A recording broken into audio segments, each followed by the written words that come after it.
Hi hello నమస్తే welcome back to iDream media. ఈరోజు మనతో ఉన్నారు అనగా కెరియర్ సొల్యూషన్స్ నుంచి ప్రశాంత్ శర్మ గారు, ఇమిగ్రేషన్ కన్సల్టెంట్. సార్తో మాట్లాడదాం. అమెరికాలో ఉండే పాసిబిలిటీస్ ఏంటి, ఆపర్చునిటీస్ ఏంటి, ఈ విషయాలని తెలుసుకుందాం. Hi sir. హలో సార్, అమెరికాలో సెటిల్ అవుదాం, లేదంటే అమెరికాకి వెళ్దాం, అక్కడ ఎర్న్ చేద్దాం డాలర్స్లో అనుకునే వారందరికీ కూడా ఎక్కువ పాసిబిలిటీస్ అనేవి తెలియదు, except IT, to be frank. But అసలు అమెరికాలో ఉండే పాసిబిలిటీస్ ఏంటి, ఎటువంటి ప్రోగ్రామ్స్ అక్కడ ఉంటూ ఉంటాయి, ఎటువంటి ఆపర్చునిటీస్ కోసం అక్కడికి వెళ్ళొచ్చు అంటారు? Very good question, out of the box అడిగారు. సో మనకి ఇండియాలో basically in Andhra and Telangana we always get engineering candidates than other sectors. ఇప్పుడు బీకామ్ చేసి మళ్ళీ ఐటీ కోర్స్ చేసి ఐటీకే వస్తారు. Mechanical engineering, civil engineering, ECE అన్నీ చదువుకొని మళ్ళీ ఏవో కోర్సులు చేసి మళ్ళీ దీనికే వస్తారు, ఐటీకే. అట్లా కాకుండా వాళ్ళ కోర్స్లోనే, ఇప్పుడు వాళ్ళు ఈ బ్యాచిలర్స్ చేసిన దాంట్లోనే if they can do they masters చేసి సేమ్ అదే సెక్టర్లో వాళ్ళు అక్కడ జాబ్ వెతుక్కున్నట్టయితే డెఫినెట్గా they can lead there very decent life అన్నది ఒక ఇది. డెఫినెట్లీ ఇప్పుడు అందరూ ఎంకరేజ్ చేసేది కూడా అదే, ఎందుకంటే సెంట్రిక్ అయిపోవడం అనేది మంచిది కాదు, అది ఎప్పటికైనా నష్టమే. కానీ అండ్ వీళ్ళు బేసికలీ డిఫరెంట్ సెక్టర్స్లో చేసి ఐటీలోకే వచ్చి వీసా ఇంటర్వ్యూకి వెళ్ళినప్పుడు కూడా వై, ఇప్పుడు that is a basic first question, why are you moving your domain? నువ్వు మెకానికల్ ఇంజనీరింగో సివిల్ ఇంజనీరింగో ఏదో చేసి మళ్ళీ ఐటీకి ఎందుకు మూవ్ అవుతున్నావు అన్నది యూనివర్సిటీ కూడా రేస్ చేస్తుంది. అట్లాగే వీసా ఇంటర్వ్యూలో విఓ కూడా రేస్ చేస్తారు. సో అది స్టేట్మెంట్ ఆఫ్ పర్పస్ అని ఒక లెటర్ ఉంటుంది, ఆ ఎస్ఓపిని వీళ్ళు బిల్డప్ చేసుకుంటారు. అదే ఎస్ఓపి బేస్లో they have to crack the visa interview also. చాలామందికి రిజెక్షన్ రేట్ అక్కడే పడుతుంది if they are unable to convince the visa officer. ఇప్పుడు బేసిక్గా వీళ్ళు బీబీఏ చేసి ఎంబీఏ చేసి ఆర్ డ్యూయల్ మాస్టర్స్ చేయడానికి వెళ్ళొచ్చు, లేకపోతే ఇక్కడ బ్యాచిలర్స్ ఒక బీకామ్ చేసి అక్కడ ఎంబీఏ చదవడానికి వెళ్ళొచ్చు. దేర్ మేనేజ్మెంట్ కోర్సెస్ చాలా ఉన్నాయి. సో అంటే మనం అవుట్ ఆఫ్ ది బాక్స్ ఎంతవరకు ఆలోచిస్తున్నాము. ఇప్పుడు మా ఇంట్లో మా అన్నయ్య ఐటీ చేశాడు, వాడు లక్షలు సంపాదిస్తున్నాడు, నేను అదే బాటలో పోవాలి అన్న ఒక ధోరణి మనం మానుకుంటే డెఫినెట్లీ ప్రతి వాళ్ళు వాళ్ళ సెక్టర్స్లో సక్సెస్ అవుతారు. అది ఇండియాలోనే కావచ్చు, యూఎస్లోనే కావచ్చు, అర్నింగ్ ఇన్ డాలర్స్లో కావచ్చు, ఆర్ రూపీస్లో కావచ్చు. Definitely success matters.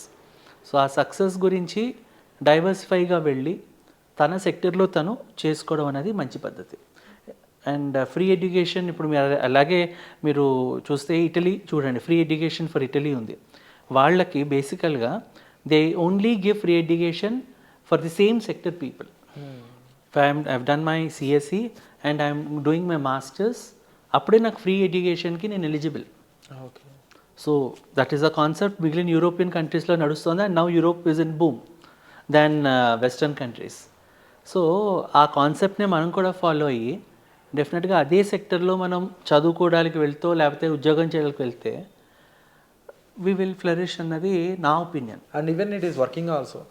Definitely it will work. And ముఖ్యంగా సార్ ఇక్కడ ఐటీ ప్రాజెక్ట్స్ అనేవి తగ్గాయి అనేది కూడా ఇట్స్ తగ్గాయి.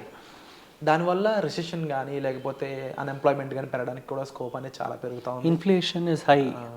మోస్ట్ ఆఫ్ ది ఇండియన్స్ లేకపోతే ఎవరైతే యూఎస్లో వర్క్ చేస్తున్న వాళ్ళు ఉన్నారో on any visa, they are coming back. And Trump అనే పర్సన్ ఇప్పుడు ఇంపోజ్ చేస్తున్న హెవీ ఛార్జెస్ కానీ లేదంటే హెవీ కొత్త న్యూ రూల్స్, పాలసీస్ అన్నీ కూడా దీని గురించే ఉంది. If you are working for our country then we welcome you అనేది మెయిన్ పాలసీ. కాబట్టి ఎటువంటి ఐటీ ప్రొఫెషన్ మీద వెళ్దాం అనేది కాకుండా చాలామందికి ఇంకా డిఫరెంట్ ఆస్పెక్ట్స్లో చేస్తున్న వాళ్ళు, సివిల్ వాళ్ళు ఉన్నారు, మెకానికల్ వాళ్ళు ఉన్నారు, అదర్ దెన్ దీస్ పీపుల్ ఫిన్టెక్లో ఉన్న పర్సన్స్ ఉన్నారు. వీళ్ళకి అమెరికా ప్రొవైడ్ చేసే ఆపర్చునిటీస్ సిమిలర్ టు ఐటీ ఉంటాయా? ఇప్పుడు ఒక లెవెల్లో money and career, second level ఇది you learn make up your career and then earn money. So ఇవి టూ డిఫరెంట్ కాన్సెప్ట్స్. అది మనం ఎలా ఆలోచిస్తున్నాం. డెఫినెట్గా we will take the fruits. So foundation అనేది మనం వేసుకొని, ఇప్పుడు ఇక్కడి నుంచి మనం ఒక స్టూడెంట్ వెళ్తున్నాడు, వై దట్ కోర్స్ అనేది ఒక ఎఫ్ఏక్యూ ఉంటే ఆల్రెడీ నాకు అక్కడ బెటర్ ఎడ్యుకేషన్ ఉంటుంది, కాన్సెప్ట్స్ బాగుంటాయి, I will learn those concepts much more better than than Indian curriculum అని చెప్పుకొని వెళ్తున్నప్పుడు when you are going for a work also, why do you think about money initially? Think about your career, your growth, your knowledge. అది build up చేసుకుంటే automatically the money will flow. So అది నా opinion మాత్రమే. So people how do you think overnight I have to earn more or నేను I have to be equivalent to someone else. Definitely everyone want very good life. Peer comparison ఉందంట. ఆ comparison లేకుండా slow and steady win the race. Wonderful sir. And definitely career solutions తీసుకుందాం అనుకున్నప్పుడు ముఖ్యంగా తెలుసుకోవాల్సిన విషయం peer comparison ఉండకుండా ఉండడం బెటర్. Correct. అంటే ఒక ఫ్రీడమ్ అనేది ఉంటుందిలే. అండ్ మోర్ ఓవర్ యూఎస్ సంబంధించిన లేటెస్ట్ అప్డేట్స్ అయితే ఈ విధంగా ఉన్నాయండి.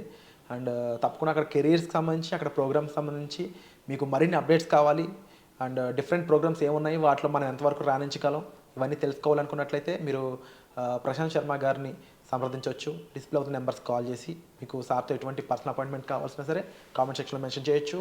అలాగే డిస్ప్లే అవుతున్న నెంబర్స్ కాల్ చేసి కూడా మీరు అపాయింట్మెంట్ అనేది బుక్ చేసుకోవచ్చు. ముఖ్యంగా ఐటీ సెక్టర్ అనే దాని మీదే కాకుండా మీరు ఎటువంటి స్టడీ చేద్దాం అనుకుంటున్నారు, మీకు ప్యాషన్ అనేది ఏ సబ్జెక్ట్లో ఉంది అండ్ మరీ ముఖ్యంగా మీరు ఆల్రెడీ ఎంప్లాయ్మెంట్ పరంగా చూసుకున్నట్లయితే అక్కడ ఎటువంటి ప్రోగ్రామ్స్ అనేవి మీరు చూస్ చేసుకోవడం ద్వారా రైట్ ప్రొఫెషన్కి అక్కడ మీరు సెలెక్ట్ అవ్వచ్చు. ఎటువంటి ఇబ్బంది లేని ఇల్లీగల్ ఇమిగ్రేషన్ అవసరం లేని ప్రొసీజర్కి మీరు సెటిల్ అవ్వచ్చు. తెలుసుకోవాలనుకున్నట్లయితే అగైన్ మీరు పర్సనల్ అపాయింట్మెంట్స్ అనేవి తీసుకుని డైరెక్ట్గా సార్తో మీరు సంప్రదించవచ్చు. సో వచ్చే ఎపిసోడ్లో మళ్ళీ కలుద్దాం. Thank you so much. Welcome.